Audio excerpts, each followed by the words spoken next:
Hi, my name is Trish Riley. Today I'm going to talk to you about bicycle safety, a topic that is very important to me. A year ago, I went rollerblading. I used to rollerblade everywhere. I loved it. But I never wore a helmet. I never wore my pads.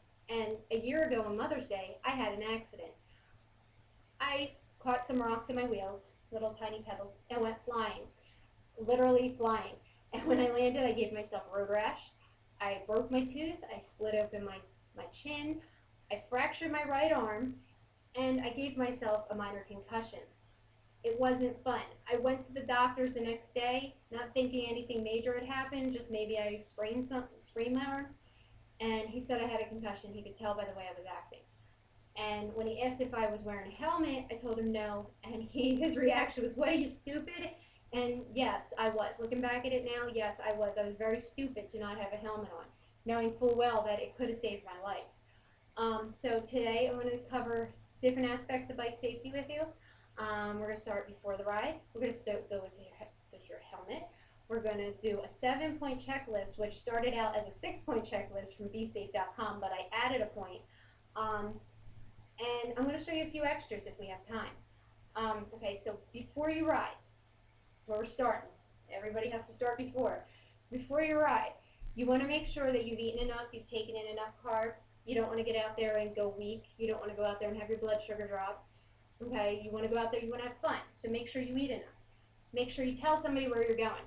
You want to make sure that, your neighbor, if that's all you have, a family member or somebody, knows where you're going, the route you're taking, where you're going to be riding, so if something happens, they can find you or the police can find you. You also want to make sure you take enough water. Now, on a short ride, I'll just take this water bottle that's right here on my bike. But I do a longer ride that can go anywhere from 26 to 50 miles depending on how I feel. So I might take 1 or 2 extra water bottles. When you do your water, when you're taking your water, you want to consider how much water you drink. You know your body. You also want to consider the length of the trip and the heat of the day, because the longer and hotter, the more water you're going to need. You also want to wear a helmet. Now this is an adult helmet, right here. This is my helmet. It's all beat up. You can tell it's my helmet. There are children's helmets that actually are solid. They don't have holes in them or anything. They are solid, and they look like a plastic motorcycle helmet. Now, when you put on your helmet, you want to make sure your hair is out of your face, of course. That's my biggest problem. Put it on, okay? You want to make sure that it's centered on your head, like this. You don't want it pulled down forward. You don't want it pulled back like a bonnet. You want it right there. Now, clasp this, okay? Make sure, in order to wear it correctly, you want to make sure that this is tightened from the back, right here. You want to make sure that these 2 straps come together at this clasp. You want to make sure that they're clasped below your earlobe. And then you want to make sure your chin strap, you can only fit 2 fingers in there. They say that when you open your mouth, you're supposed to feel your helmet pull down. I open my mouth and it feels tighter, but I don't feel it pull down. So I have to go with that. You're lucky if it pulls down, because then you know you're safe. And that's from the IIHS Helmet Safety Research Group, I think. It's online, IIHS online. I found the facts on Livestrong for this. So, what else? 6-point bike check. All right, this is important before you ride. You want to make sure your bike is safe, okay? So first thing you want to do is check your tires. Are they shredding? Do they have rips or tears? If you let your bike sit, are the tires cracking? Are they on tight? Do they move freely in a circle? You don't want them to be wiggling back and forth, like going in a circle, but they're going like this, and you can see them go like this. My old bike used to do that, and it would catch up on these bars and almost send me my handlebars. Not fun. You want to check your tire pressure. You want to make sure that your tire pressure is good. Not too hard, because you will have a blowout if you hit something. Your tire will blow out, your bike will go crazy. So make sure your tire pressure is good. Okay, you do that. Mine is 40 to 60 psi. So I can get a little tire thing like you use for your car to check your tire pressure. And it's written on the side of your tire too.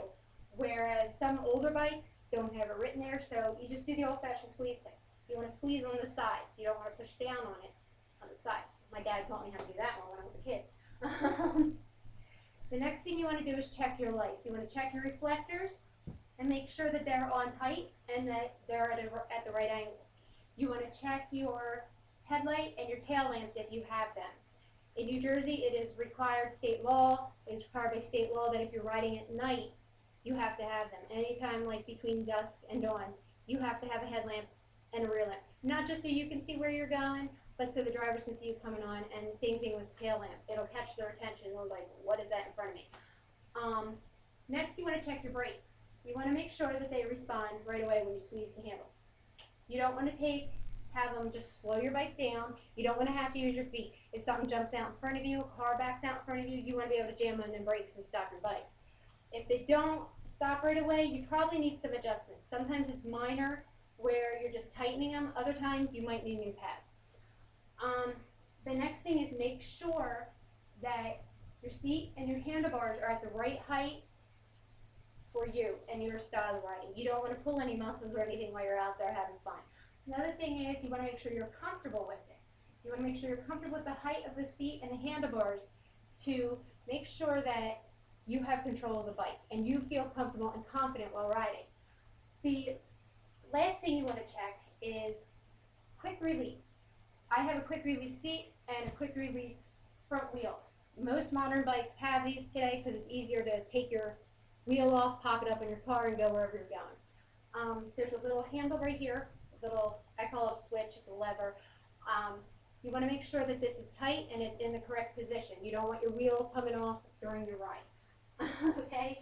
The last thing that I want to show you is I take this with me when I go for a ride. It's a handlebar bag. It straps right onto your handlebars. And in this, I take my cell phone for emergencies. Cell phone. I take my extra water and I put it in there. I also take my inhaler and my pepper spray. My house key, of course, anything important that you need. And I have an emergency kit. Now, it's empty right now because I have my card here. This card has all my information on it. It has my contact information, which is on the back side. On the front side, it has, like, my physician's name, my allergies, any illnesses I have, all the important information they're going to need at the hospital to make sure that when they're taking care of you, they don't hurt you. And the last thing is I take Benadryl because I'm really allergic to these things. And I have some Band-Aids, a wipe, and some Neosporin. So, small first aid kit too. And that's bike safety. It's really easy once you get the hang of it, making your checks, making sure your helmet's on right, making sure you have what you need to be safe out there and feel safe out there. Once you start doing it, you get into it, it's a routine, it's done in 2 minutes, that's it. So thanks for listening and be safe out there and make sure you wear your helmets, okay?